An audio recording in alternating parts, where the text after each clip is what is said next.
Oi! Hoje é dia de conferirmos o penúltimo conto aqui desta coletânea, Clarice Lispector, Todos os Contos, livro que contém todas as coletâneas de pequenas histórias da escritora. E, portanto, vamos conferir aqui A Bela e a Fera, ou A Ferida Grande Demais.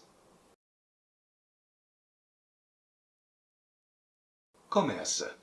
Bem, então saiu do salão de beleza pelo elevador do Copacabana Palace Hotel. O chofer não estava lá. Olhou o relógio. Eram 4 horas da tarde e de repente lembrou-se. Tinha dito a seu José para vir buscá-la às 5, não calculando que não faria as unhas dos pés e das mãos, só massagem. O que devia fazer? Tomar um táxi? Mas tinha consigo uma nota de 500 cruzeiros e o homem do táxi não teria troco. Assim começa A Bela e a Fera, ou A Ferida Grande Demais, escrito por Clarice Lispector, que conta a aventura desta mulher com um baita de um problema, né? Bom, o nome dela é Carla de Souza e Santos. Simplesmente uma mulher rica. Pois é, ela está naquele dia de dondoca, né? Literalmente, né? Foi fazer massagem, esqueceu de avisar para o motorista que ela não ia demorar tanto, né? Na verdade, a massagem foi rápida, não precisava fazer nem as unhas dos pés e das mãos, e ela se viu ali plantada do lado de fora do cabeleireiro. Pois é, e ela ficou ali ao léu, digamos assim, né? Sem todas as suas proteções, porque, como eu disse, ela é rica pra dedéu. Na verdade, ela é a mulher de um banqueiro. Olha só, ela não é rica, ela é muito rica. Bom, diante da situação de estar em via pública esperando o chofer aparecer daqui a boa hora, 1 hora e meia, na verdade, vai ficar esperando ali na rua, até o cidadão dar o ar da graça. Pois é, mancada dela, não tem culpa de ninguém por aí. Foi um ato falho dela mesmo, né? Bom, mas qual é o problema? O problema é que vai aparecer um mendigo pedir um trocadinho para ela, justo por uma milionária. E você pergunta, né? O que vai acontecer disso? Bom, eu não vou dizer, porque senão estraga a experiência de quem ainda pretende ler esse conto interessante da Clarice Lispector. Minha avaliação do texto. Bom, a primeira coisa a se dizer a respeito desse pequeno conto da Clarice Lispector é que ele está inacabado.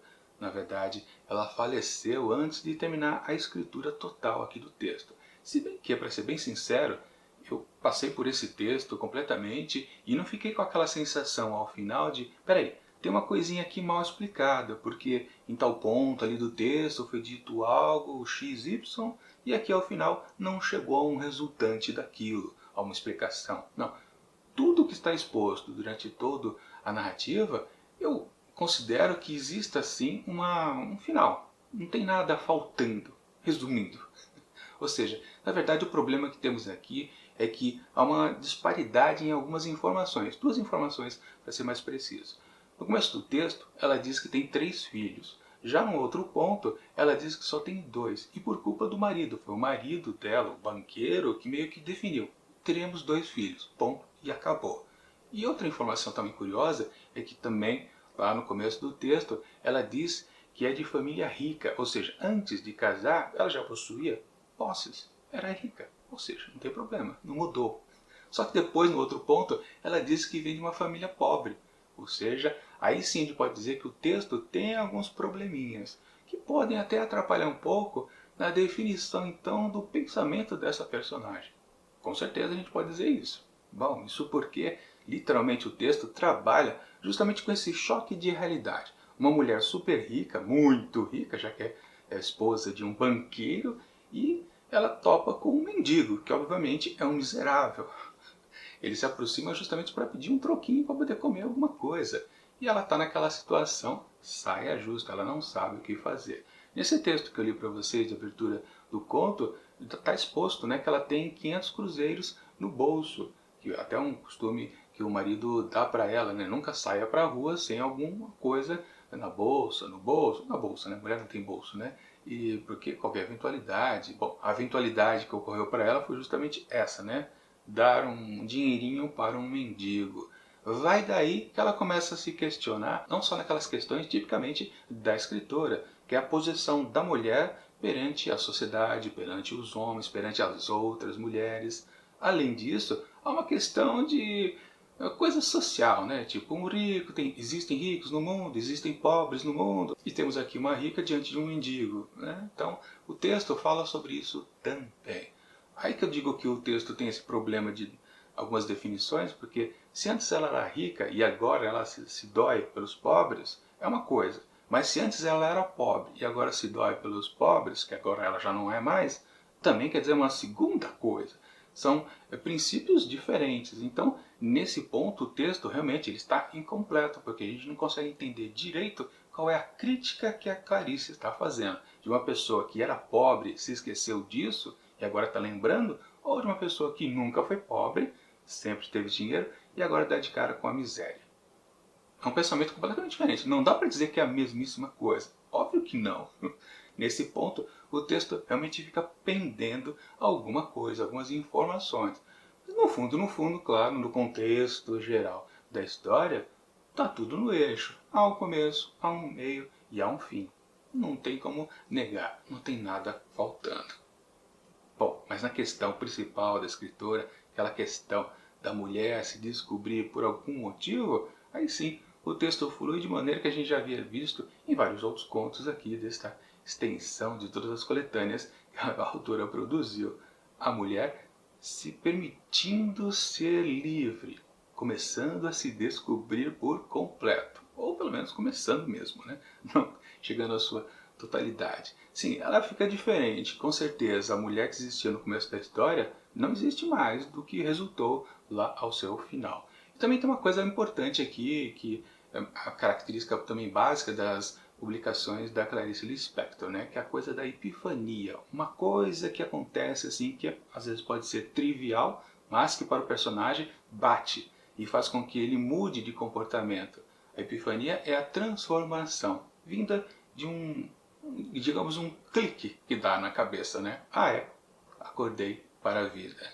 No caso aqui, realmente, bom, essa é a questão mesmo, né? A mulher rica que dá de cara com a miséria, ela tem uma certa transformação. Só que, vamos combinar, isso que era típico, a epifania em outros textos da Clarice, aqui resulta que ela está conectada com essa crítica social, o que não fica lá muito interessante. Para quem já viu a crítica que eu fiz de Mineirinho, que é um texto dela que meio que versa sobre isso, né, questão de uma sociedade corromper as pessoas, vai entender do que eu estou falando. Aliás, eu vou deixar aqui em cima o link para você conferir exatamente o que eu falei a respeito de Mineirinho. Confesso que eu não lembro mais de qual coletânea que Mineirinho constava. Deixa eu ver se eu consigo perceber aqui rapidamente, mas acho que é difícil. 2, 3, 4, 5, 6 segundos e não descobri. Não sei mesmo de onde que veio Mineirinho, mas já faz... Ah, tá aqui, ó. Fundo de gaveta, que era a sessão final de A Legião Estrangeira. Tá explicado. Portanto, vejam lá Mineirinho, mas vejam com bons olhos, não sejam tão críticos. É apenas a minha opinião, tá bom? Eu só estou alertando vocês. Bom, uma coisa interessante então desse texto aqui, que ele se conecta de alguma forma com o Mineirinho nessa questão da crítica social, coisa que a Clarice ela não costumou fazer durante toda a sua carreira, pelo menos aqui nos seus curtos textos. Nos seus romances eu acho que também não, eu não li muitos romances dela, só li acho que 2, se não me engano, 3, e nos contos, que agora a gente já está terminando aqui todos eles, dá para dizer, ela nunca versou muito sobre isso. O que interessa mais a Clarice, ou interessava mais, é sempre o íntimo de seus personagens. Claro, principalmente as mulheres. Ela pouco focou nos homens. Então, de novo, quando aqui ela faz essa junção dessa percepção da mulher se descobrindo, mas também se descobrindo ao mesmo tempo como uma atuante contra as pessoas pobres, por ela ser uma rica, isso não bate muito bem, isso não combina com Clarice Lispector. Talvez, realmente, no seu fim de vida, ela estivesse mudando de pensamento. Bom, Mineirinho não é dessa época, Mineirinho é de muito tempos antes, ou seja, ele destoava mais ainda. A gente também precisa levar em consideração que, por exemplo, ela tinha feito antes também um livro que foi ousado em termos de questões sexuais. Ela também nunca tinha trabalhado com essas coisas. Mudou bastante? É, mudou, mas no fundo, o que a gente quer mesmo é o que ela era antes. Bom, enfim, esse texto aqui também tem esse pequeno problema, digamos assim, mas dá para passar batido. Você pode relevar essa parte da crítica social e se concentrar apenas na parte onde mais uma persona feminina fica forte, se engrandece. Não confundir com empoderamento.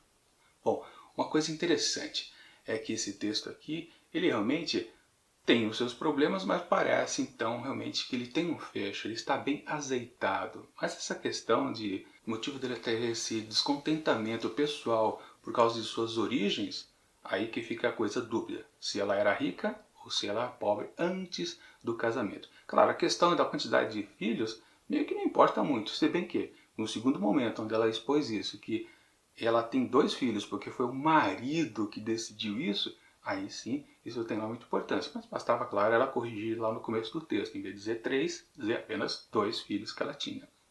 Né? O que vale sim, essa imposição do marido, aí sim é bacana, combina tudo com o que ela já havia escrito antes. A mulher se descobrindo ou percebendo que não era bem aquilo que ela gostaria de ser o tempo todo. Sim, em outras passagens aqui do texto também tem alguns momentos onde ela faz algumas reflexões interessantes a respeito do seu renascimento, ou na comparação com o que ela era antes até do casamento, inclusive. Ou seja, o texto é bastante interessante sim, mas eu só não gostei mesmo dessa parte que versa ali pelas questões sociais, que eu acho um pouquinho forçado, não combina com a autora. Portanto, para A Bela e a Fera, ou A Ferida Grande Demais, você pode me perguntar, né, o que é essa ferida grande demais? É um detalhe ali do mendigo, que eu não vou comentar, é legal você descobrir. Tem tudo a ver com a transformação dela, com a epifania, inclusive. Portanto, para esse texto aí da Clarice Lispector, eu atribuo apenas 3 asteriscos. Acho que está de bom tamanho. Bom, e segunda-feira que vem vamos fechar então os últimos textos aqui de Clarice Lispector, nesse belo tijolinho, com o conto Um Dia a Menos. Já li, achei interessante, mas não vou comentar nada agora. Você tem que ver o vídeo lá na próxima segunda-feira. E enquanto ele não chega, eu deixo aqui do lado dicas de outras resenhas que já aconteceram aqui dentro do projeto Contos do Meio Dia, edição 2020. E tchau!